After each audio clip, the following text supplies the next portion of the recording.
Football আপনাকে হাসাবে, football আপনাকে কাঁদাবে। Football অনাকাঙ্ক্ষিত একটি খেলা, ফুটবল ভদ্রলোকের খেলা। ফুটবলে বিগত কয়েকদিনে ঘটে গেছে অনেক অনাকাঙ্ক্ষিত ঘটনা। হেরেছে বার্সেলোনা, ম্যান সিটি জিতেছে 2 মাদ্রিদ। মোহাম্মদ সালাহ রাজত্ব করছে প্রিমিয়ার লিগে। সব খবর থাকছে আজকের এই শোতে। আপনারা দেখছেন টিকি টাকা উইথ আশিক। আমি আছি আপনাদের সাথে, আপনাদের হোস্ট মিজানুর আশিক। প্রথমে জানাবো বার্সার হার। Barcelona top of the table ছিল কিছুদিন আগেও। যে বার্সেলোনা ধরাছোঁয়ার বাইরে ছিল প্রত্যেকটা দলের, এখন সেই বার্সেলোনা পয়েন্ট টেবিলের 3 নম্বর দল। তারা এখন শঙ্কায় আছে লিগ টাইটেল কি বার্সেলোনার হবে? বার্সেলোনা কি পারবে লিগ টাইটেলটা জিতে নিতে?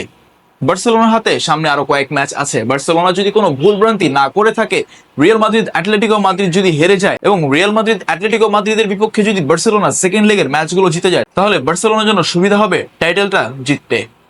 আর যদি কোনো রকম ভুলভ্রান্তি হয়ে যায় বার্সার দ্বারা, তাহলে এবারও tata, good bye, see you, দেখা হবে পরের সিজনে।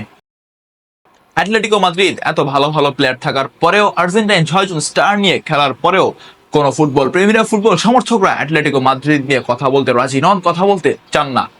সে অ্যাটলেটিকো মাদ্রিদ এখন রাজত্ব করছে পয়েন্ট টেবিলের শীর্ষে। Number 3 Real Madrid. Real Madrid অনেকটা খাপছাড়া একটা দল ছিল কিছুদিন আগেও। চ্যাম্পিয়ন্স লিগে শঙ্কায় ছিল কোয়ালিফাই করতে পারবে কি পারবে না, কিন্তু এখন বর্তমান ফর্মে বলছে রিয়াল মাদ্রিদ কোয়ালিফাই করতে পারবে যদি রিয়াল মাদ্রিদ প্লে অফ খেলে জিততে পারে। প্লে অফটা খেলতে পারলে চ্যাম্পিয়ন্স লিগ জিততে পারবে। তবে এখন আমরা কথা বলবো লা লিগা নিয়ে, কারণ লা লিগা চলছে, লা লিগায় নাটক চলছে। আমি এর আগে একটা প্রতিবেদনে বলেছিলাম লা লিগা হচ্ছে কি নাট্যমঞ্চ, এবং এদের প্রডিউসার এবং অ্যাক্টরসরা হচ্ছে বার্সেলোনা, অ্যাটলেটিকো ডি মাদ্রিদ এবং রিয়াল মাদ্রিদ। রিয়াল মাদ্রিদ বার্সেলোনার সাথে শেয়ানে ছিল, তবে রিয়াল মাদ্রিদ এক ম্যাচ ড্রয়ের পর, বার্সেলোনা কয়েক ম্যাচ জিতার পর, ঠিক Barcelona top of the table রয়ে গেছে। রিয়াল মাদ্রিদ 2 থেকে চলে গেছে 3-এ, অ্যাটলেটিকো মাদ্রিদ ছিল 2-এ। রিয়াল মাদ্রিদের কাছে এখন লিগ টাইটেলটা অনেকটা পরিষ্কার। রিয়াল মাদ্রিদের প্রতিপক্ষ সামনে যে দলগুলো আছে সবগুলোই মোটামুটি ভাবে একেবারে ইজি একটা দল। তবে অ্যাটলেটিকো মাদ্রিদ এবং বার্সেলোনাকে ডমিনেট করাটাই হবে রিয়াল মাদ্রিদের পরবর্তী চ্যালেঞ্জ লা লিগায় লিগ টাইটেলটা জয় করার জন্য। নাম্বার 3 ম্যান সিটির হার। ম্যান সিটি উড়ন্ত সূচনা দুরন্ত পতন, সর্বহারা একটি ক্লাব। বার্সেলোনার পর সর্বহারা ক্লাবের দ্বিতীয় শাখা ম্যানচেস্টার সিটি। ম্যানচেস্টার সিটি তাদের দুর্দান্ত সূচনার পর খুব দ্রুত তারা মাটিতে পড়ে গেছে। সর্বশেষ 12 ম্যাচে 1 জয় 2 ড্র 9 হার। ম্যান সিটি কোচ পেপ গার্দিওলার মাথায় হাত। কিভাবে লিগ টাইটেল জয় করবে, কিভাবে রেসে ফিরবে, সেই শীর্ষে থাকা ম্যানচেস্টার সিটি এখন আছে বর্তমানে পয়েন্ট টেবিলের 6 নম্বরে, অর্থাৎ কনফারেন্স লিগ খেলতে পারবেন কিনা সেটারও সন্দেহ। সামনের কয়েকটা ম্যাচ ম্যান সিটি যদি হেরে যায়, তাহলে সে 6 থেকে 7 অথবা 8-এ চলে আসবে পেপ গার্দিওলার শিষ্যরা। মেসির ইউরোপ যাত্রা। মেসি ইউরোপ ছেড়েছেন আজ থেকে আরো 1-1.5 বছর আগে। এই 1-1.5 বছরে মেসির রেকর্ডটা কেউ ভাঙতে পারেনি। ভাঙার চেষ্টা করেছেন অনেক খেলোয়াড়, তবে কেউ ভাঙতে পারেননি। তবে এই মেসি আবার ফিরে আসতে যাচ্ছেন ইউরোপে, পেপ গার্দিওলার হাত ধরে ম্যানচেস্টার সিটিতে। ম্যানচেস্টার সিটির বর্তমান যে মিডফিল্ড সমস্যা, সেই মিডফিল্ডের সমস্যাটাকে দূর করতেই ইন্টার মায়ামির কাছে চিঠি পাঠিয়েছে পেপ গার্দিওলা। 6 মাসের জন্য মেসিকে লোনে চান ম্যানচেস্টার সিটি।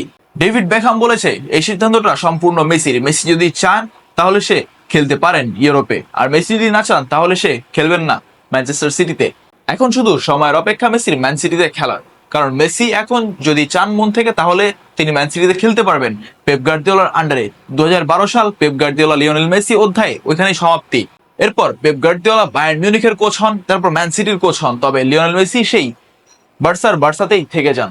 ফুটবল ভক্তরা এখন চাচ্ছে ম্যান সিটিতে মেসি চলে আসুক, মেসি আবারও ইউরোপ দাপিয়ে বেড়াক। ফাইনালি কথা বলবো মোহাম্মদ সালাহকে নিয়ে, যিনি রাজত্ব করছেন English premier league. Mohammad Salah the Egyptian king রাজত্ব করছেন গোল স্কোরার এবং অ্যাসিস্ট প্রোভাইডারদের তালিকায়। এখন পর্যন্ত 16 ম্যাচ খেলে 15 গোল করে শীর্ষে আছেন মোহাম্মদ সালাহ, এবং 16 ম্যাচ খেলে 11 অ্যাসিস্ট করে শীর্ষে আছেন অ্যাসিস্ট প্রোভাইডারদের দিক থেকে। অর্থাৎ মোহাম্মদ সালাহ রাজত্ব করছেন English premier league, Egyptian king, unsung hero, যাকে নিয়ে খুব একটা কথা বলা হয় না, যাকে নিয়ে দর্শকরা বেশি একটা মাতামাতি করেন না। Lionel Messi, Cristiano Ronaldo, Neymar junior, Luis Suarez, এদের যুগে মোহাম্মদ সালাহ একজন আনরেটেড হিরো, একজন আন্ডাররেটেড হিরো। মিশরের মানুষ গর্ব করে বলতে পারেন তাদের একজন সালাহ আছে। দর্শক, এই ছিল আমার কাছে ফুটবল জগতের কয়েকটি ধামাকাদার খবর। আপনার কি মনে হয় মেসি কি আসবে ম্যান সিটিতে? বার্সেলোনা কি জিতবে লা লিগা? উত্তরটি কমেন্ট বক্সে অবশ্যই জানিয়ে দিবেন। ধন্যবাদ সবাইকে।